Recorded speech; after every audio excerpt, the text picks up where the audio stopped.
Well, it did not take long to replace Davy Flores. Toronto FC have signed Ecuadorian midfielder Jose Cifuentes on loan until the end of the 2025-2026 European season from Rangers in Scotland with an option to buy. Cifuentes is a very exciting, very solid midfielder pickup. 21 caps for Ecuador. He spent last season out on loan from Rangers with Aris in the Greek Super League, making 29 appearances with them.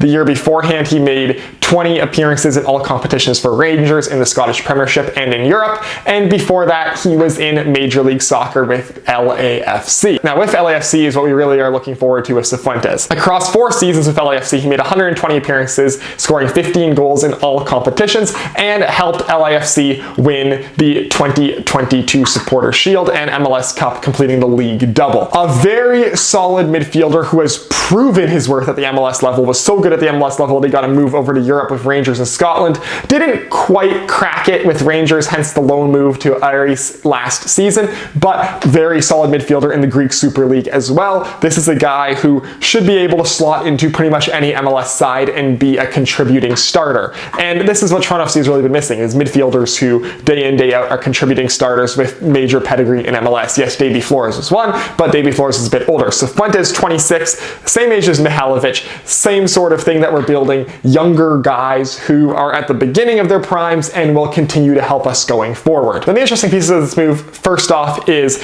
he's Ecuadorian and we sold off all our international roster spots. How do we get him? Well, because he spent 4 years with LAFC, he actually spent enough time with them that he was able to get a US green card, which means for MLS roster purposes, he counts as a domestic player. Yes, a Canadian team that plays in an American league just signed an Ecuadorian who counts as a domestic player.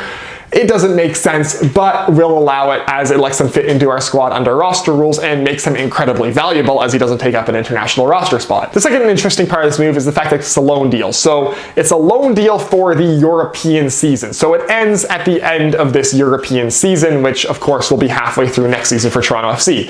And now you're thinking, well, how does it benefit us to get a guy for next season who's going to be leaving halfway through next season? Well, we have an option to buy. And that honestly is probably pretty smart because, you know, if the first half of next season happens and Cifuentes is a regular starter for us, we just buy him, extend it from the clause, and he continues to roll right through the season of Toronto FC. If next season starts and through the first 4 months of next season, he's a bum, he doesn't fit in with the team, he is not in the starting 11 ever and not cracking the squad, we just get him back. So not a bad piece of work right there at all. And honestly, and kind of interesting that Rangers would allow the move with no guarantee that he doesn't leave permanently if they decide they don't want him as a player, but very good little piece of business that is for Toronto FC. And honestly, it's been very interesting watching Jason Hernandez use these loan to buy options where he's basically testing players in MLS for a season before deciding if he wants to purchase them full time. Very smart, however, obviously there's a cap to how good of a player you can get doing that. That being said, very good advantage of that because you get a guy who's not really a part of Rangers' plans right now, and he's a dude who is proven in MLS. I mean, he was a contributing part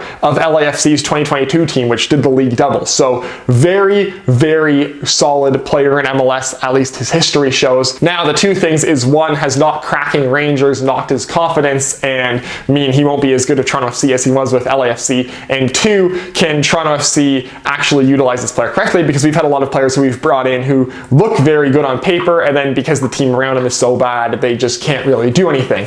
And so with Cifuentes, you know, I feel like the plan here is to build a better team. I mean, with Mihalovic and Cifuentes now added to this team, the midfield for next season is starting to look pretty strong. And again, both those players are 26, just at the beginning of their primes. These are guys who are going to be good for the next couple of years. It's very clear right now that Toronto FC is building a 3-4 year window where we're going to try and be ultra competitive starting next season for the next 3 to 4 years. So again, another move, with, again, considering that he counts as a domestic player, is a very good start to the build up for next season. And this is the type of signing that I'd like to see. If this is the kind of guy that we're going after, the kind of guy that we're going to use, and we build our team with more signings like this, very excited for what next season is going to look like for Toronto FC, because we seem to be getting guys with Mihalovic and Cifuentes proven MLS track records. And so if you build together a team of a bunch of guys with proven track records in MLS, you will be successful. So there you have it. That does it for this video. As always, if you'd like to hit like, if you want to see more of my stuff, hit subscribe. Follow me on Twitter. Link is down below in the description, and I will see you next time.